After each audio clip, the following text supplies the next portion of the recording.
Yo, JD here, Limitless, and as always, we are back on F1 2019 here today, and this video is going to be quite an interesting one that I wasn't really expecting to make, but there's been a lot of debates behind the scenes in League Racing recently, and it is back to the debate which has been going on for years about the pad versus wheel, because a lot of people have been saying, particularly recently, that the pad has so much better traction than the wheel. And being a controller player myself for pretty much most of my gaming career, if you want to call it that, but for about the last 6 or 7 years worth of League Racing on F1 games, I feel I'm someone who could probably give quite a decent insight, because although I don't play in the controller anymore, I'm primarily a wheel user, I'm still feel I have some ability on the controller, and that is what I'm going to showcase today, because I did a race recently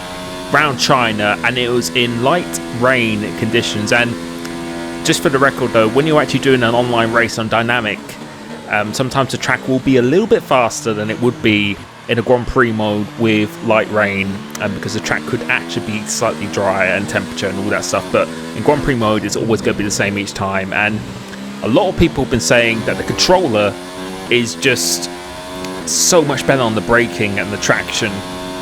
And when I was playing on the controller myself back in the day, particularly in wet conditions such as this, I felt that was 100% the case. But people arguing that it is the same for the dry as well, because particularly at Bahrain, the likes of ILRT Lewis, V-Syra, Jam Pancakes now, there's a lot of guys on the controller, many more people as well, who are just absolutely rapid, and particularly in very heavy traction zones.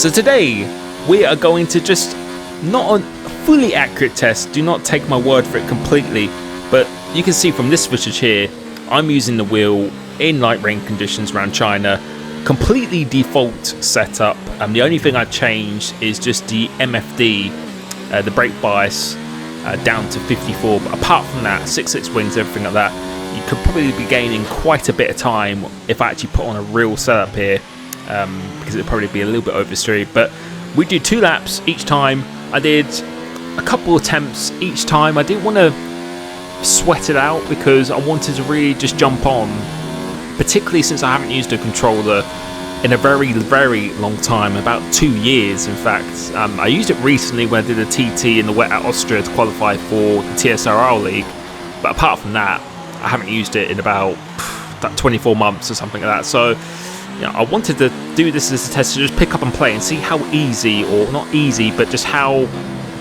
quickly I could get to grips with it really. And this lap so far is coming across the line. It's not a particularly insane lap, but for a default setup, not really too bad here. And this is going to be my fastest lap with the wheel itself. And just describing what I feel the differences are between the two devices is, I feel the wheel is definitely better on tyre wear, 100%.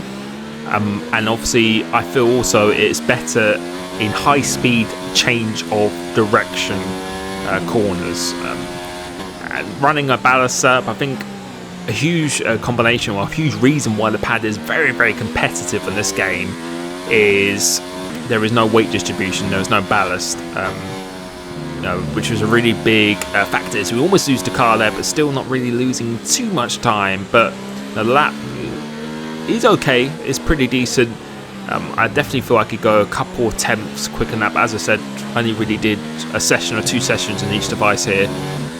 But for a default setup, I don't think this lap was particularly bad. But yeah, I feel the wheel in high speed and just on tyre wear, and that's where I feel it's better. If you have a more oversteered setup, you're going to be able to control the car much better.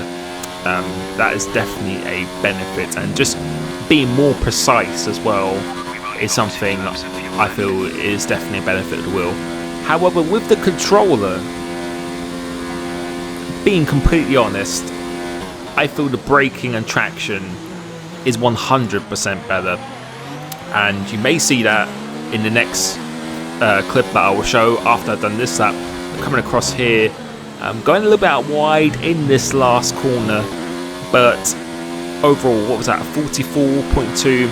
I think give it another couple attempts. Maybe let's give it 3 attempts. Let's give it maybe a 43.8 or something like that. Let's say we did a 43.8, which I think would be very, very good with a default setup. That would be insanely good. So now I am on the controller, and I'm going to do exactly the same thing. So running completely default. And I did a session before this. So this is my second session that I did with the controller. Same for both devices. And you can see, just going to put the MFD back down to 54%. And at the end of this, we're actually going to do a little bit of a side-by-side as well. But I'm just going to talk you through my thoughts, really. And you can see that it's just me showcasing that I am on the controller, just in case. And you should be able to tell that I am just through the steering input and everything as well. But straight away, the first thing I noticed was it was just, especially with trail braking, I feel I could just be so much more accurate with trail braking. And a reason for that, which I think is a disadvantage of using the wheel, is that you have rumbles going through your triggers on your fingertips, and I feel I'm much more accurate with my fingertips than I am with my feet or my foot. And I've actually got some feedback. So come into here, you can see, we're just, I think you can just tell already that we're just being a lot more committed on the front, on the braking and the traction as well. But it's through corners such as this, although I'm carrying quite a decent amount of speed, long gradual corners, the controller, you can get away with it, especially in the dry as well. You can really get away with it. But if it was like Maggots and Beckett Silverstone, then the wheel hands down would be the quicker device. But running a slightly out wide here. But let's look at the braking once again. Just really, really committed. And another thing to point out as well is, although the wheel, you can be a lot more precise, so tracks like Monaco, Singapore, and those kind of things, I think the wheel is always going to be the quickest device, especially with tyre temps and tyre wear as well. But with the controller, one of the disadvantages of it is it has a fixed input lock, so you can't overturn it. I'm going through some corners, and at Monaco hairpin, that's very bad. You can't go quick through there. However, in a lot of scenarios, and this is something that really helped me when I was on the controller, is sometimes when it fixes that point, it actually stops you from overturning, and you actually, if you get the line right, you just get the perfect amount of input. So like going through here, look, you see 45 degrees, going about 90 degrees now, 90 degrees max, going slightly above that, but it doesn't do it too much. And if you turn too much, you'll get a little more oversteer, and sometimes you'll just get more understeer if you're going through a high speed corner. That can actually really, really help you. But going in this first sector, we actually are slightly down. We're about a 10th down as well, but we should be making it back up. My second lap was always the quicker lap that I did in this, and it's not just the turning, but just also just the braking and the traction. The traction, I just feel, again, you have that input through your fingertips. I just feel it was just so much better. And this is not something. This is something I was interested in because I've seen quite a bit recently, especially through Bahrain and China, in not just my league, but in also multiple leagues as well. I really wanted to just try this out, and you can see we've already beaten our time on the wheel quite substantially, and it wasn't a particularly good lap. And this one here, we were a 10th down, and we're actually going green once again going through here, and it just, the steering opens up quicker as well on the pad, whereas on the wheel you do have complete control, but you don't have an input coming back to you through the throttle and brake, which is something you really need. Even in the dry, you really need that as well, because braking here, I could feel exactly when it's going to lock up with the rumble strips at all times. And coming across here, let's see what we can do. Going through this last corner, decent-ish last corner, but coming across the line, we've done a 43.4, and another 10th as well. That's a 43.3. If you hadn't made a mistake in that wheel lap through the last corner, you could argue that we should have done like a 43.8 or something.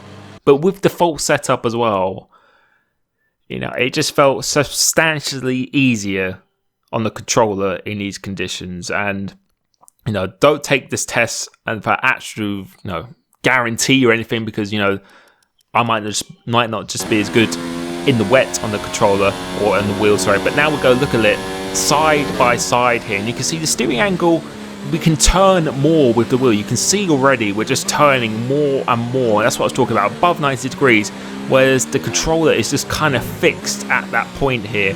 Try and focus on the acceleration and stuff as well. We've been pausing it as well, but the steering just opens up a lot quicker. It's so much easier to open up the steering. Going into here, we're definitely braking later coming to this corner, and we're just going to stop it here. And look at on the left hand side, we've already opened up the steering, whereas on the wheel we are still turning as well.